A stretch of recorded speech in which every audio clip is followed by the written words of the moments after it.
তুমি আমার গার্লফ্রেন্ড, শোনো বেশি বেশি খাবা, বেশি বেশি না খেলে আমার আবার রোগা পাতলা মেয়ে পছন্দ না। সবসময় তো সবকিছু জোর করেই খাওয়া।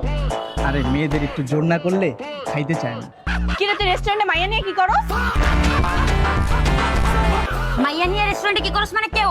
কে আমি? মানে আমি ওর বউ। বউ মানে তুমি বিবাহিত? অবিবাহিত কিনা এরা পরে বুঝাইতেছি।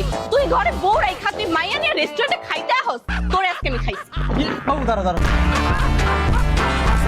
দেখি এদিকে ঘুরো তো, একটু এদিক ঘুরো তো। বুঝলাম না বাবু, তোমার আজকে তো সুন্দর লাগতেছে কেমনে? তুমি মনে হয় আসার সময় নিশ্চয়ই পার্লার থেকে সাহায্যে আসছো, তাই না? না তুমি তো জানোই আমি পার্লার থেকে সাজি না, আমি বাসায় একটু হালকা টাচ আপ করছি। কি বলছো? রাতে এত সুন্দর লাগতেছে তোমারে। ওয়াও বাবু, তোমার হেয়ার কালারটা দেখছো, দেখি একটু ঘুরো তো, একটু ঘুরো না। ওয়াও, তোমার তো পুরো লাল পরীর মতো লাগতেছে। এই তুমি কোনোদিন নিজের চোখে পরী দেখছো?